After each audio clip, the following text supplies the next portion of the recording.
Hello, everyone. I'm Nathan, a 32-year-old sales director at a Chicago-based furniture company. I live with my wife, Sophia, and our 9-month-old daughter, Lily, in a cozy 3-bedroom apartment in Lincoln Park, a serene neighborhood with tree-lined streets. Our evenings are filled with caring for Lily, while weekdays are dedicated to our careers. On weekends, when work allows, we visit my grandmother, Helen, who lives in a quaint house in Oak Park, about 30 minutes away. Watching Grandma Helen cradle Lily and hum old lullabies brings me a sense of peace. Life now feels calm and fulfilling, and I treasure every moment with my loved ones. 2 years ago, however, I nearly lost it all.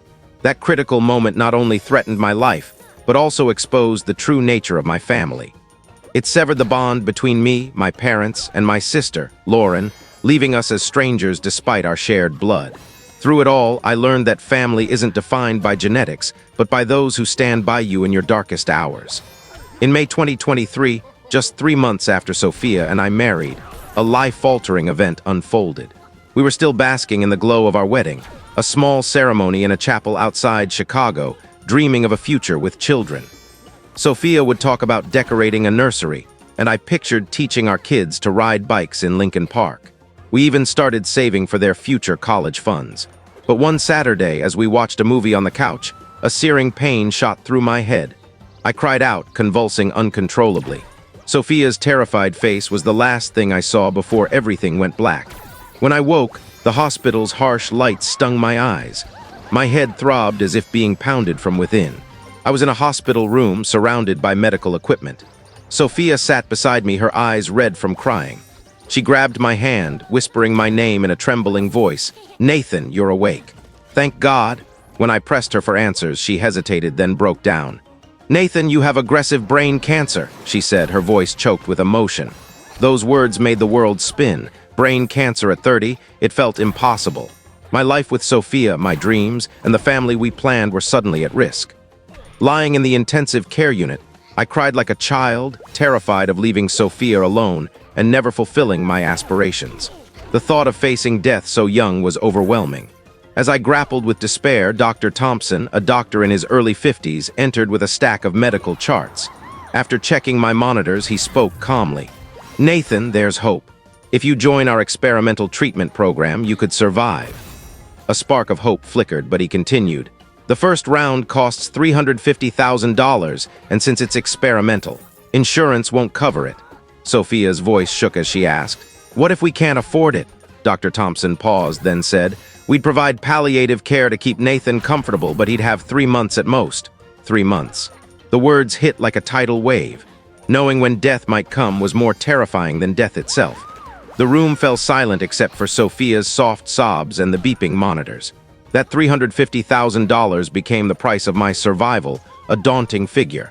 That night, neither of us slept. Sophia stared at the ceiling, searching for answers, then said firmly, "Let's sell the apartment.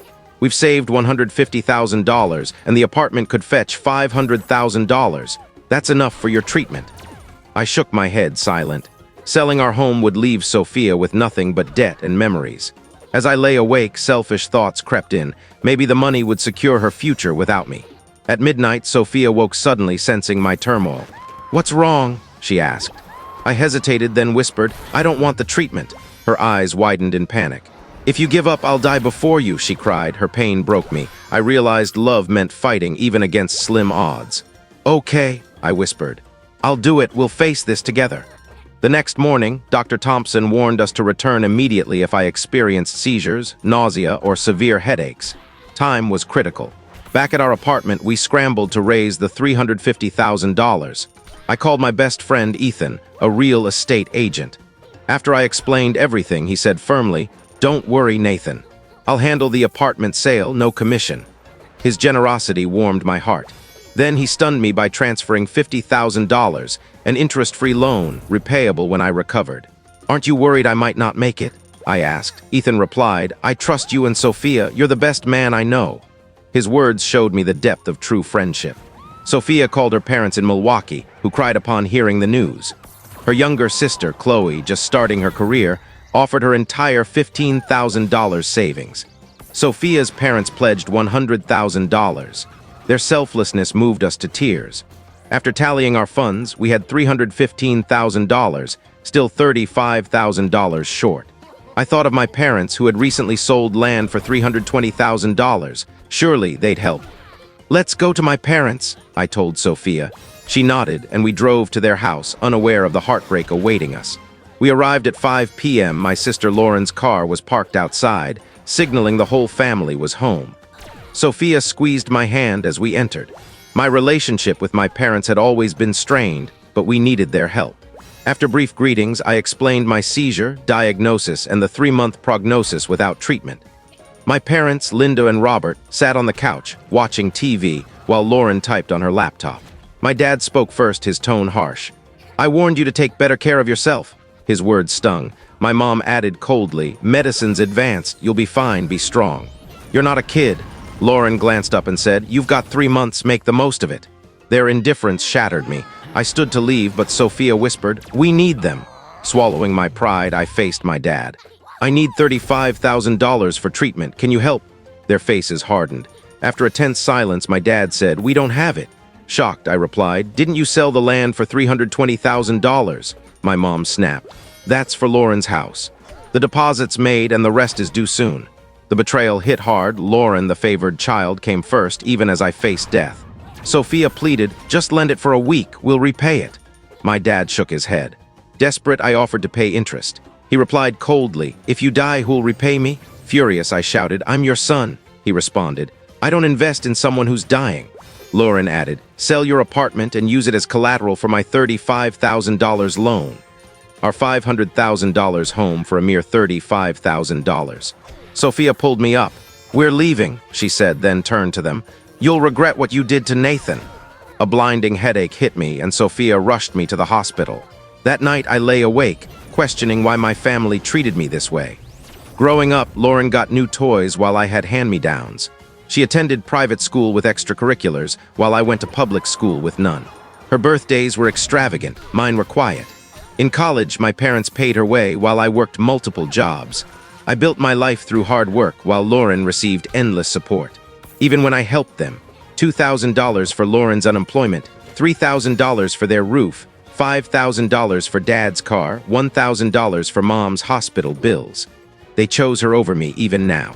The next morning, as Sophia slept beside me, Grandma Helen, 78, walked in, her white hair neat, eyes sharp, wearing her signature cardigan and Oxfords. She handed Sophia 4 stacks of $100 bills, $35,000. "Pay for Nathan's treatment," she said firmly. Sophia thanked her and rushed to make the payment. Alone with Grandma, I asked, "Did Sophia call you?" She nodded. "She called last night. I told her years ago to contact me if you were in trouble." Grandma's love overwhelmed me. She urged me not to sell the apartment and promised to handle the finances. Her unwavering support gave me strength. With the $350,000, I started the experimental treatment. The chemotherapy was brutal, doubling the standard dose. I couldn't eat, lost 33 pounds, and my hair fell out. Fevers shook me, but Sophia never left my side, wiping my brow and whispering encouragement. By week 4, Dr. Thompson shared stunning news. The tumor had shrunk by 40%. By week 6, cancer markers dropped and I could walk outside. By week 7, the tumor was 70% smaller. The treatment was working. 2 months later, I completed the first cycle, exceeding all expectations. We visited Sophia's parents in Milwaukee, who embraced me warmly. They, Chloe, and Aunt Olivia had visited weekly, offering genuine support. My parents and Lauren, however, never reached out. Sophia later told me my dad scolded Grandma for the $35,000, but she retorted, "It's my money. I choose who gets it." I thanked Ethan, who refused repayment, and Grandma, who beamed with pride. That afternoon, Grandma called my dad and Aunt Olivia, announcing she was amending her will. The next morning, my parents and Lauren arrived at Grandma's, their faces cold. Aunt Olivia greeted me warmly, urging me to stay strong. Grandma's lawyer, Michael Carter, arrived, and she confronted my dad. "Have I ever favored you or Olivia?" He admitted she hadn't. "Then why favor Lauren over Nathan?" she demanded. My dad denied it, but Grandma shouted, "You left Nathan to die for Lauren's house." My mom argued I was stronger, but Grandma turned to Michael. "Give my house to Olivia." My dad protested, but Grandma stood firm. "You said Nathan can fend for himself, so can you." Defeated, they left. Aunt Olivia declined the inheritance, so Grandma handed me an $800,000 check for treatment and debts.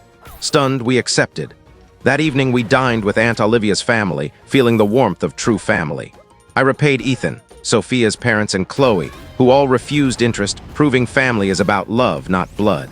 Thank you for watching my story. If you enjoyed it, please subscribe and press the bell icon. Stay tuned for more real-life stories, get more experiences.